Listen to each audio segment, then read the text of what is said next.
We're going live. All right, we're live. Okay, so we're back. I'm talking about The Alchemist by Paulo Coelho. Um, I don't know too much about Paulo Coelho. I mean, I found this book just accidentally. I bought this, and it's kind of a inspirational book. The Alchemist, Portuguese is O Alquimista. Is a novel written by Brazilian author Paulo Coelho, which was first published in 1988. So it's all the way back to I was still in college. Originally written in Portuguese, it became widely a translated international bestseller. The story follows the shepherd boy Santiago in his journey across North Africa to the Egyptian pyramids after he dreams of finding treasures there. So, it has a big, long plot. Paulo Coelho, he was born in 47, so I guess he's kind of a hippie. And, he's probably written, I mean, he's published many books. He seems like he comes out with books all the time. He has a book called Hippie. So I mean, if you're born in 47, you're kind of like right at that time, the hippie time and stuff. So I mean, I just kind of find this to be like sort of interesting book. It's not too deep. It's very simple writing. This book has like a interview and like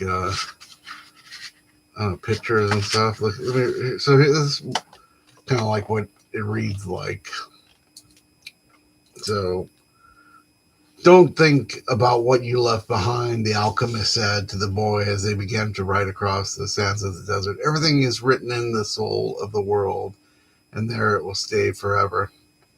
Men dream more about coming home than about leaving, the boy said. He was already reaccustomed to the desert silence.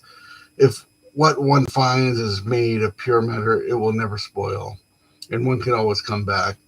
If what you had found was only a moment of light, like the explosion of a star, you could find nothing on your return. The man was speaking the language of alchemy, but the boy knew that he was referring to Fatima. It was difficult to think about what he had left behind. The desert with its endless monotony put him to dreaming. The boy could still see the palm trees, the wells, the face of the woman he loved. He could see the Englishman at his experiments and the camel driver who was a teacher without realizing it. Maybe the alchemist has never been in love, the boy thought. The alchemist rode in front with a falcon on his shoulder. The bird knew the language of the desert well, and whenever they stopped, he flew off in search of game. On the first day, he returned with a rabbit, on the second, with the two birds. At night, they spread their sleeping gear and kept their fires hidden. The desert nights were cold and were becoming darker and darker as the phases of the moon passed. They went out for a week, speaking only of the precautions they needed to follow in order to avoid battles between the tribes. The war continued, and at times the wind carried the sweet, sickly smell of blood. Battles had been fought nearby, and the wind reminded the boy that there was language of omens, always ready to show him what his eyes had failed to observe. On the seventh day, the alchemist decided to make camp earlier than usual. The falcon flew off to find game, and the alchemist offered his water container to the boy. You are almost at the end of your journey, and the alchemist,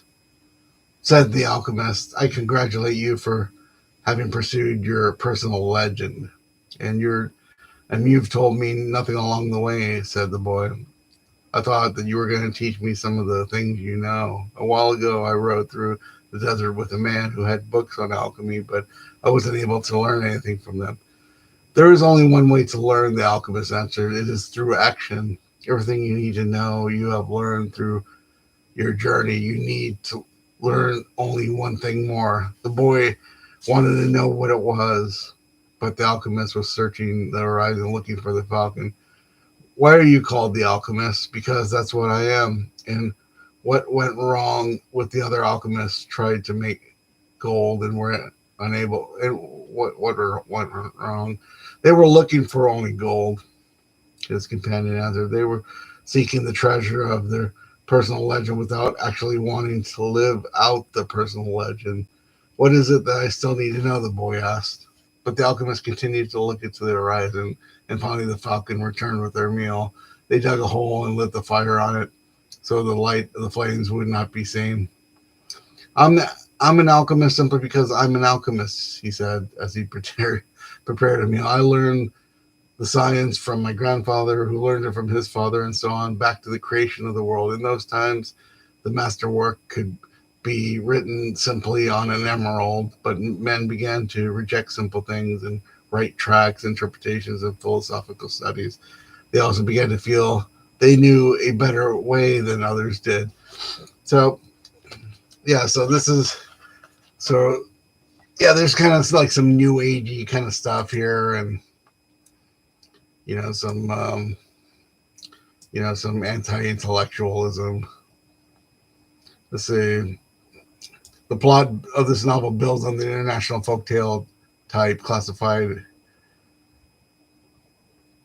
as number 1645 in the Index of Folktales. A man dreams that if he goes to a distant city, he'll find a treasure on a certain bridge. Finding no treasure, he tells his dream to a man who says that he had dreamed of treasure at a certain place. But he too has dreamed of treasure at a certain place. He describes the place, which is the first man's home. When the latter returns home to find his treasure, the earliest known version of this tale type was a poem by the 13th century Persian poet Rumi, and a variant of the tale appears in 1001 Nights. The book's main theme about finding one destiny, according to the New York Times. The Alchemist is more of a self help than literature. The advice given to Santiago that when you really want something to happen, the whole universe will conspire so your wish comes true is the core of the novel's thinking. Coelho originally wrote The Alchemist only in 2 weeks, explaining later that he was able to work at this pace because the story was already written in his soul. So, so it's so this book, it does seem familiar with that, those kind of, Saragossa manuscript, or 1001 Nights, or Canterbury Tales, or the Decameron, a lot of those,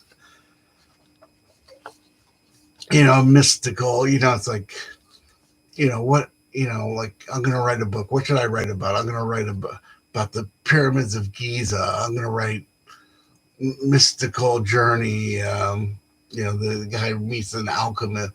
It's the soul of the world is pretty funny. So he believes in a certain type of theism.